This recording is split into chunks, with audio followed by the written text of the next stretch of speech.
আসসালামু আলাইকুম বন্ধুরা, কেমন আছো? আশা করি সবাই ভালো আছো। আজ রান্না করব রুই মাছ। আর এই রুই মাছটি খুব সহজে এবং খুব ভালোভাবেই আমি রান্না করব। আসলে সবাই পছন্দ করে এই রুই মাছ। একটু ভালোভাবে রান্না করলে বা এইভাবে করে মশলা দিয়ে যদি আমরা এইভাবে মেখে নেই, তাহলে কিন্তু রুই মাছে যে এখন চাষ করা মাছই, অধিকাংশ মাছই কিন্তু চাষ করা থাকে, তাতে করে একটু চাষ করা যে একটা আলাদা একটা গন্ধ, ওই গন্ধটা থাকে না। সব মশলা দিয়ে এইভাবে হলুদ, মরিচ, আদা বাটা, রসুন বাটা, ধনিয়া, লবণ দিয়ে এইভাবে করে অন্তত ১ ঘন্টা আগে কিন্তু রেখে দেব। এখন একটি প্যানে আমি তেল দিয়ে মাছগুলি ভালোভাবে ভেজে নিতে হবে। তবে আগের দিনে যে আমার মা কাকিমারা যে রান্না করতো, ওরা নদীর মাছ রান্না করতো, হালকা একটু ভেজে তারপরে কষিয়ে রান্না করতো, এত মজা হতো। কিন্তু এখন তো আর সেই দিন নাই। এখন মাছটা একটু হালকা বেশি ভাজতে হবে। রান্না করা মাছ অল্প ভাজলেই হয়, কিন্তু এটা তার চেয়ে একটু বেশি ভাজতে হবে। তাহলেই ভালো লাগবে। আমার এই রেসিপিটি যদি ভালো লাগে তাহলে লাইক দিন, শেয়ার করুন। আর আমার চ্যানেলটি এখনও যারা সাবস্ক্রাইব করেননি, এখনই সাবস্ক্রাইব করে ফেলুন। আর পাশে থাকা বেল আইকনে ক্লিক করুন, তাহলে যখনই আমি নতুন কোনো ভিডিও আপলোড দেব, সঙ্গে সঙ্গে আপনাদের কাছে পৌঁছে যাবে। চাইলে আপনারা দেখে নিতে পারেন। আর কোনো প্রশ্ন থাকলে অবশ্যই কমেন্ট বক্সে লিখে জানান। আর আমার জন্য অবশ্যই দোয়া করবেন, আমি যেন সুস্থ থাকি, ভালো থাকি। পেঁয়াজটা দিয়ে কিন্তু একটু হালকা নাড়াচাড়া দিয়ে একটু নরম করে তারপরে আদা বাটা, রসুন বাটা, হলুদ, মরিচ, পেঁয়াজ সব কিছু দিয়ে একটু ভালোভাবে কষাতে হবে। মশলা যেই রান্নাটাই আমরা করি না কেন, মশলাটা ভালোভাবে না কষিয়ে দিলে কিন্তু তরকারিটা কিন্তু ভালো হয় না, রান্নাটা ভালো লাগে না। মশলাটা যত ভালোভাবে কষানো হবে, তাহলে মশলার যে একটা আলাদা একটা গন্ধ থাকে, গন্ধটা মানে থাকে না। মশলাটা একটু বেশি কম হলেও কিন্তু কোনো সমস্যা নেই। এখন আমি একটু ভালোভাবে কষিয়ে নেব। আর যখনই এরকম মশলা থেকে আলাদা হয়ে যাবে তেলটা, তখন বুঝতে হবে যে এটা কষানো হয়ে গেছে। এখন দিয়ে দিলাম জিরা গুঁড়া। আর এই জিরাটা কিন্তু আমি বাসায় গরম করে তারপরে নিজে হাতে গুঁড়ো করে নিছি। এখন দিয়ে দিব টমেটোটা দিয়ে তারপরে একটু নাড়াচাড়া দিয়ে আর একটু কষিয়ে নেব। এখন দিয়ে দিব বরবটি। এই বরবটিটা আমার কাছে খুবই ভালো লাগে।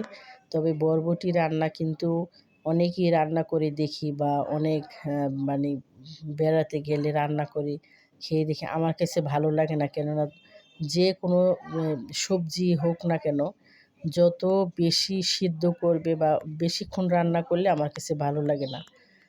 যে কোনো সবজি না কেন হোক, কালারটা এরকম সবুজ থাকবে, সিদ্ধ হবে কিন্তু কালারটা এরকম সবুজ থাকাকালীনই কিন্তু রান্নাটা শেষ করতে হবে। তাহলে কিন্তু এই সবজির যে আসল যে একটা মজা, ওইটা পাওয়া যাবে।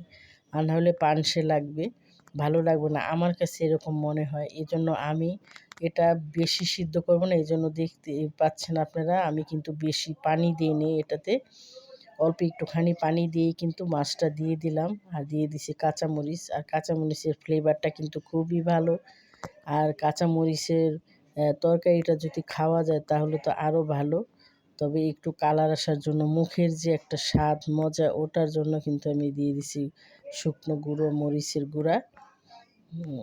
এখন দিয়ে দিব ধনেপাতা। ধনেপাতা যদি কেউ পছন্দ না করে, এটা না দিলেও হয়। তবে আমার কাছে ভালো লাগে।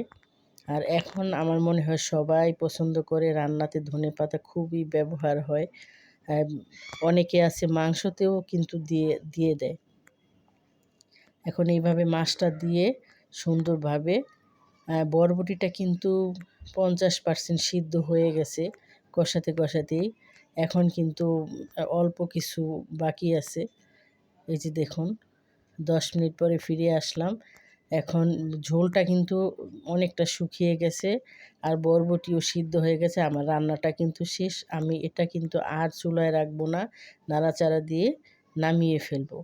কম আঁচের রান্নায় কিন্তু সবচেয়ে ভালো, ভিটামিন ঠিক থাকে, এটার গুণাবলী সব কিছু ঠিকঠাক থাকে। এই দেখুন, সবাই চেষ্টা করবেন কম আঁচে বা অল্প সময়ের মধ্যে রান্না করতে। সবজিটা সিদ্ধ হওয়া পর্যন্ত চুলায় রাখতে। বেশিক্ষণ সিদ্ধ করলে কিন্তু এটা গুণাবলীটা নষ্ট হয়ে যায়। আর এই যে দেখুন, আমার কাছে এভাবে ভুনা, শুধু পেঁয়াজ দিয়ে ভুনা করে সবসময় কিন্তু ভালো লাগে না। মাঝে সাঝে এভাবে সবজি দিয়ে রান্না করে খেয়ে দেখবেন, অবশ্যই ভালো লাগবে, বাচ্চারাও পছন্দ করবে। তাহলে দেখলেন তো, বরবটি দিয়ে রুই মাছ রান্নাটা কিন্তু আসলেই খুবই মজার হয়েছিল আজকে। সবাই পছন্দ করছে, খেয়ে কিন্তু অনেক প্রশংসা।